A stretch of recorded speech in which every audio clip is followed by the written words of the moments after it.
Ladies and gentlemen, we are back with another one of these videos, and these videos, I gotta say, are slowly becoming my favorite videos on the road to WrestleMania, because not only do we review what happened at the Royal Rumble, but we kind of have like a conversation about it. And I know the last video didn't get much interaction as far as feedback and conversations go, but I actually want to hear you guys' opinions, because I'm really down to hear what you guys think about the Elimination Chamber, because I thought it was really good and I've seen so much of a deeper story into it, and I'd love to talk about it with other people. So let's get into this. Okay, first match for Women's Elimination Chamber. First off, let's just say this match was as hard-hitting as it gets. Like, I'm gonna break down when it comes to the men's elimination chamber match. Now, it was good, you know what I'm saying? It was great. It was a really good match. But as far as the type of match, I would just say they did a lot of performances. It didn't really give off as extreme as the women's elimination chamber match. They used the chamber as a weapon. The men used it more for certain spots and stuff, equally, separately,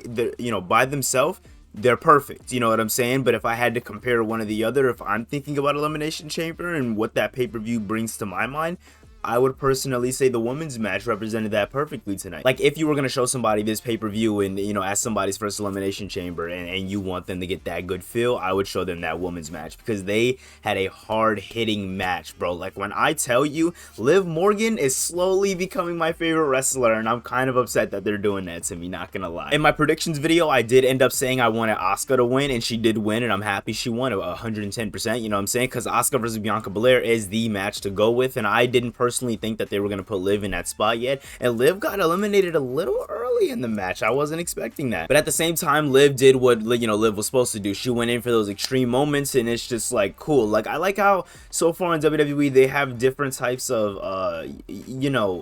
crazy characters, as far as like Nikki Cross and Liv Morgan and Asuka, but it's like they're their own thing, you know what I'm saying? Like, exactly what kind of crazy I don't know, I just kind of think that's kind of wild. But anyway, yeah. So yeah, watch me. But now, all jokes aside, Liv Morgan is definitely starting to become the favorite. She did things in this chamber that I genuinely wasn't expecting. Like, just looking at some of the pictures I had, aside from Liv Morgan, Raquel Rodriguez put on a very, very good showing tonight. I was not that I wasn't expecting her to, because I figured that's why they put her in the match, because she's like more the Amazon kind of woman. She's the on the bigger side, not as like weight wise, but just structure wise, she's bigger. So she'd bring that like hard hittingness to the elimination chamber that you would need, instead of having a bunch of different high flyers and just regular ground people, maneuver people, you know what I'm saying? Like, I don't know if that makes sense. Nikki Cross also put on a very good showing. I like what she did. I like how like she does things in matches to make us want to see her in like elimination chamber matches or Royal Rumble matches, or gauntlet matches or championship matches, and it's like, going into it, we don't expect her to win, but it's like, it's just cool seeing what she does, like, and you wouldn't mind seeing it over and over again. Like, I don't know, I felt like low-key, and I'm being very close putting this next to her, but she's kind of giving me like the Ty Dillinger effect. Like, how every NXT pay-per-view Ty Dillinger would go, and everybody loved the Perfect 10 gimmick, and everybody wanted to see him in those big matches. And after a while, when the losing streak continued, we had hope, but we knew he was gonna lose. But it was like, we still wanted to see him in those spots. That's exactly how I feel like about Nikki Cross. Like, any big opportunity match, multi-woman match, I want to see her in. I don't think I want to see her win, depending on the circumstance. I'm pretty sure I'm not gonna want to see her win, but I want to see her in the match, Oh man, yeah, how they got Liv Morgan out of that match too was like fucking brutal, dude. Like, Natalya had the sharpshooter in, and Asuka had like this like arm bent shit right there, and she was just like pinning back on the arm. While it was bad, it was brutal, dude. I was like, damn, like, Liv went through it. Out of everybody, I don't care, nobody says, this entire chamber, Liv went through it the most. Like, Liv was the Kevin Owens of the Royal Rumble. You know how they tied him to the fucking ropes and he was getting like the shit beat out of him? That was Liv Morgan. They had what's that referee's name, Jessica something, fucking, she had to help her out the ring and shit. I'm like, god damn, like, you're really selling this shit, man. Like, bro, low-key, like, I don't care what nobody say, like, Liv Morgan is the leader of my generation. I'm only 19, but she's the leader of my leader, okay? Anyway, long story short, Asuka won. Very, very good showing. Happened like I thought it would, and I am definitely okay with that. I don't know what happened. I'm very curious when it comes down to the Brock Lesnar and Bobby Lashley match. If any type of like backstage like politics took place. You know, like I know people are like, what do you mean, you know, plus backstage politics? You're talking about wrestling, goddammit. But hear me out, right? So they're going into a lot of, you know, pay-per-views and stuff. As we all know, there's a lot of heat backstage with certain superstars. I'm very curious if one of these superstars did something between Bobby Lashley or Brock Lesnar to make the match the way it is, but they keep trying to book this matchup, and they keep putting us in these, you know, these positions where like these two men will face off for the WWE Championship, or, you know, they'll be circled around the United States Championship at one point, or they'll just be fighting just to fight. And we have this opportunity to get a really good match between Brock Lesnar and Bobby Lashley, which 2015, you know, not 2015, I apologize, 2016-17 Brock Lesnar, I would say, okay, you know, he's gonna go in there for a 7-minute match. But the Brock Lesnar we have nowadays would actually go into a match, and we've seen him put the work in, you know, against different superstars. And we know Bobby Lashley can go, like, that's not even a question. We see every other night when he goes against anybody else besides Brock Lesnar. So it's a little confusing how, if I'm not mistaken, 3 times now they've had the opportunity to go over here and you know, give us great matches, but they still take the cheap way out. And that's what they did tonight when Bobby Lashley defeated you know, Brock Lesnar by disqualification. So I'm just a little confused about that. Bobby Lashley basically had Brock in the Hurt Lock, and Bobby Lashley couldn't get out of it. And then I guess Brock, like, he said he didn't mean to, but how do you not mean to? He pushed his leg back, and it hit Bobby Lashley in the nuts. And then the referee was like, yo, what the hell? He paused for a second, then he rung the bell, because you can't do that, you know, in the match. It's a normal match, you know what I'm saying?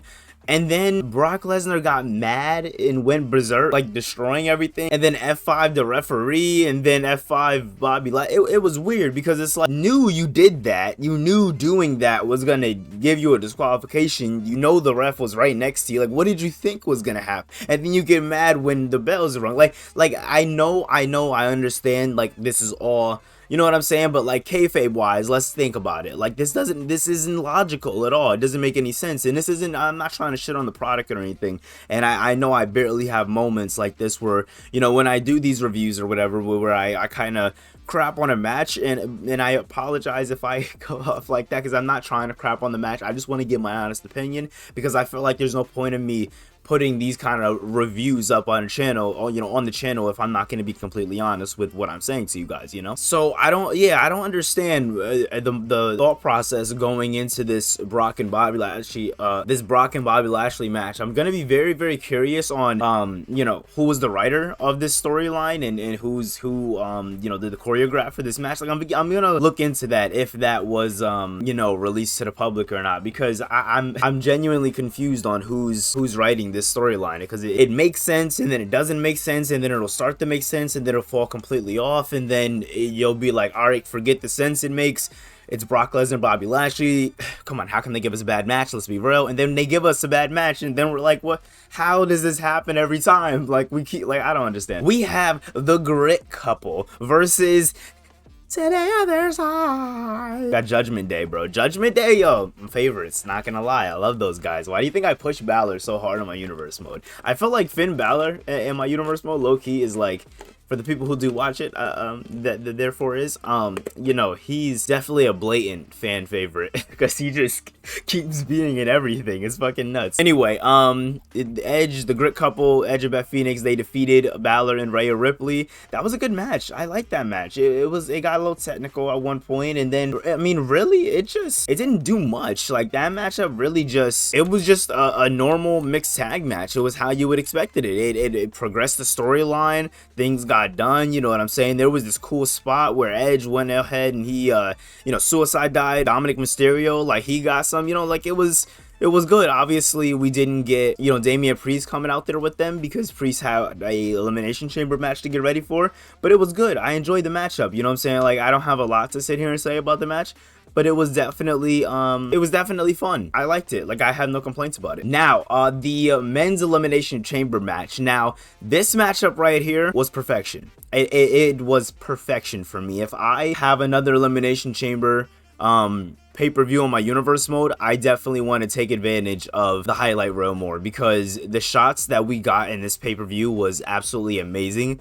Panning out on the crowd was absolutely amazing. The shots were minimal, so it wasn't 6 shots in 5 seconds, you know what I'm saying? Like, it was good. It was really good, and seeing shots like that make me want to go and at messing around with universal mode shots. But anyway, it was really good. But anyway, Johnny Wrestling. I told you guys he was my favorite, man.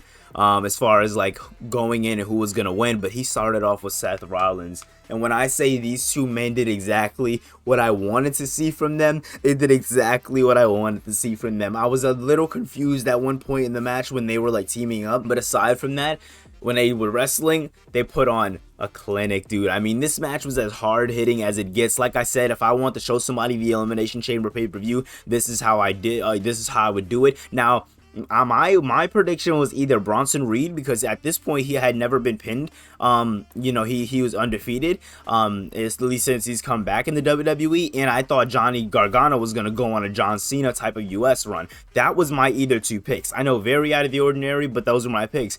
But Austin Theory retained, and a part of me is genuinely okay with that. Montez Ford did some good shots. Like, everybody had a part to play in this Elimination Chamber, but I can go into WrestleMania saying that I'm okay with Austin Theory being the US champion. Like, they're really trying to push this guy. They're really trying to build this guy. They're doing a really good job at it. This guy has the look. He has the finesse. He has the promo skills. He has the charisma. This guy has it, you know? So it's like, that was my last straw on trying to move away from the Austin Theory project. Like, I'm all in on this dude. I'm invested. After the Elimination Chamber, seeing what he did, I'm invested, genuinely, you know? So I still hope he gets Cena at WrestleMania, but whatever he ends up doing, I know it's going to be good. I just hope it's not somebody we've been seeing consistently over and over and over again, that in that US title picture, the Seth Rollins. I mean, Rollins going against Logan Paul, because Logan Paul interrupted the match and did his thing against Rollins, so I kind of said that was gonna happen. But yeah, but I don't want to see him. I wouldn't mind seeing Theory versus Gargano. I wouldn't mind seeing him versus Bronson Reed or Montez Ford. Just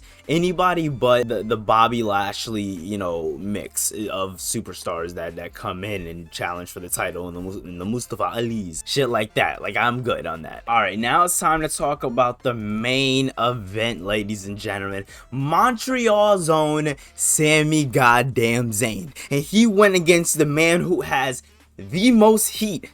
Oh, no, I'm lying.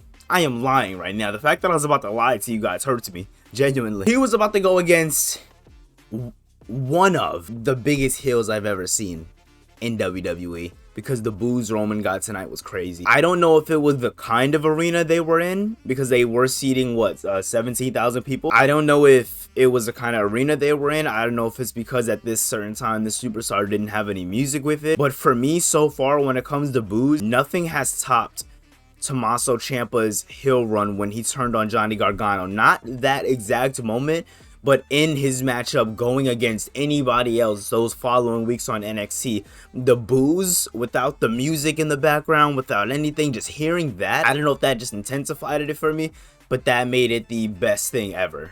And that's like what I'll always compare anything to, you know what I'm saying? Even this Roman thing. But Roman got some big boos tonight, you know what I'm saying? Take that thing away from Roman Reigns. Roman Reigns got some big boos tonight. It was crazy. I mean, this match was good. These guys hit hard. They told the story that they needed to tell. I mean, there was one point in the match, I'm going to be completely honest, there was really one point in the match where they made me a believer. Like, if you want me to give you my exact reaction to how this went, Roman did the spear. He went for the pin. He went 1.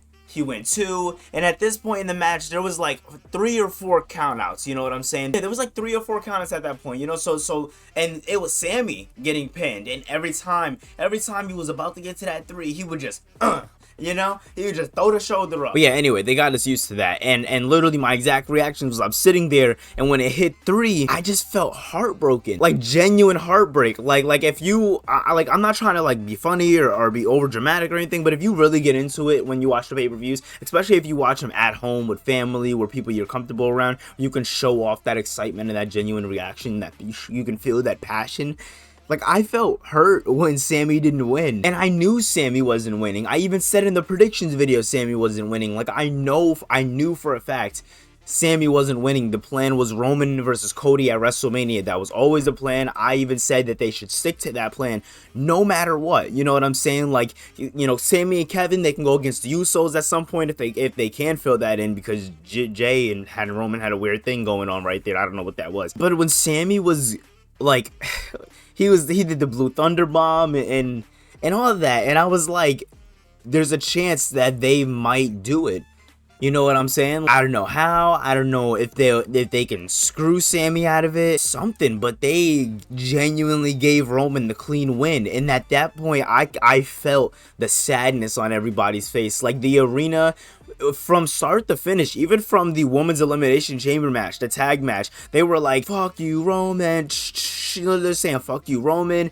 They're you know, they're saying the ole ole ole ole ole. You know, they're ready for the main event, and we in the beginning of the show, yeah, the show was good and all, you know what I'm saying, but we was ready for that 10:30 slot, you know what I'm saying, that main event. We want to see that, you know. So it's like, I don't know, like, and then, you know, they got the main event and they gave us those reactions and they gave you the "fuck you Romans" and the olays and the and you know, the "thank you Sammys" and all that shit. And then right when you see Sammy get pinned, right when you see that 3 count, the arena goes dim.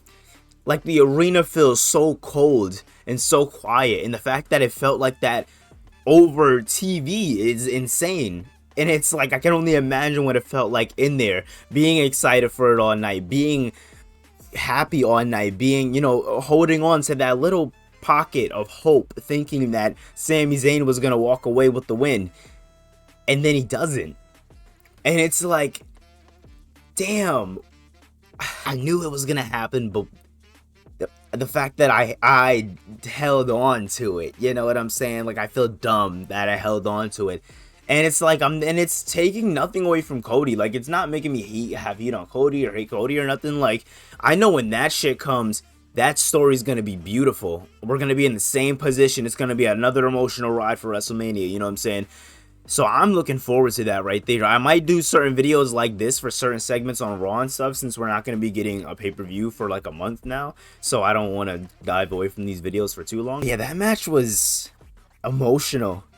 Like, genuinely emotional. Like, I don't... But yeah, after the match, or after or during? No, yeah, during the match, I guess you can say Sammy sort of got cheated, because there was a point where Jey Uso or Jimmy Uso came out, and then this was the best shot of the night. I don't know how I'm gonna fit this into a thumbnail, but this shot right here of Roman about to hit Sammy with the chair and Jey Uso coming out of nowhere, like the crowd didn't even see it because they were so focused on the ring, and he came in right next to us. You know what I'm saying? On the side of the ring. Came in, everybody turned their attention. Everybody lost their shit. I'm losing my shit at home, watching it right there on TV and shit. Like, yo, what the hell is going on right now? Like, is this happening?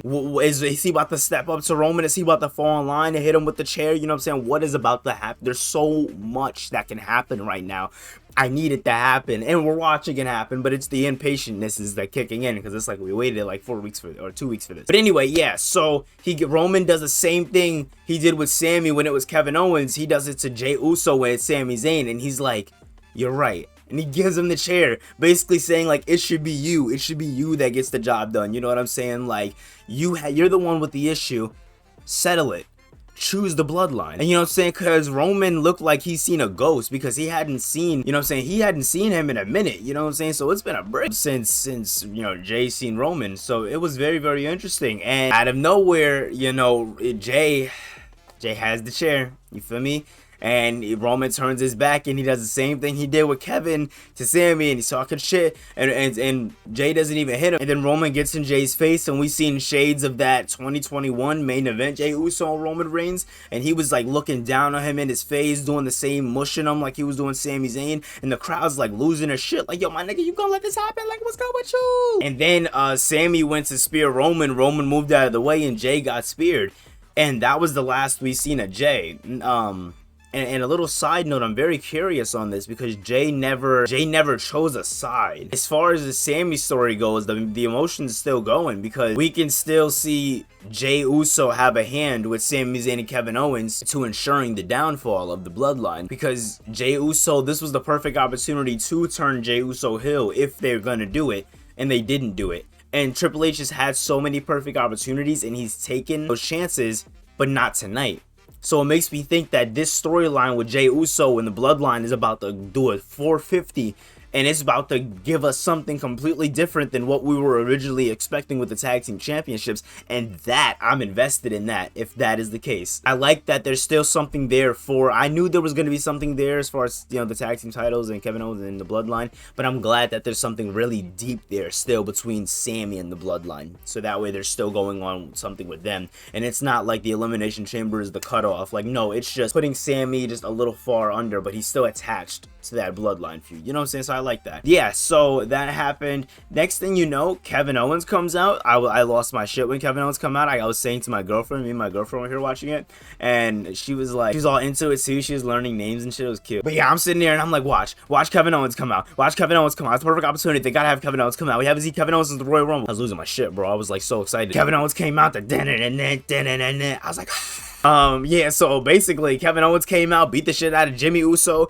went in, hit Roman with a stunner. I was like, yo, what the hell? Jimmy Uso tried to come back and get him some, and Roman was like, we ain't doing that, you feel me? Like, Roman hit him with a straight power bomb, skadoosh, you feel me? And then, yo, this shit right here, I ain't gonna lie, all jokes aside, away from this whole storyline, I don't ever want to see Roman, I'm so serious, I do not ever want to see Roman question Paul Heyman's loyalty again. This nigga Paul Heyman, I don't know what he thought he was about to do, but he ran in the ring, he's standing next to Kevin Owens, and he's hitting him with these punches and shit. He's like, trying to like help the Bloodline against him, like, and we all know he was about to get his ass whooped, and then Kevin Owens hits Paul Heyman with a stunner and shit. It's just hilarious. I'm like, bro, what is happening? Like, it was like, I enjoyed it, but at the same time, it's like, yo, that's some loyalty to the tribal chief right there. That's the things we like to see. I barely seen him do that shit for Brock once upon a time, so I like that. But yeah, it basically ended with Sami Zayn and Kevin Owens like staring each other down as Kevin Owens was leaving the ring. So it's like,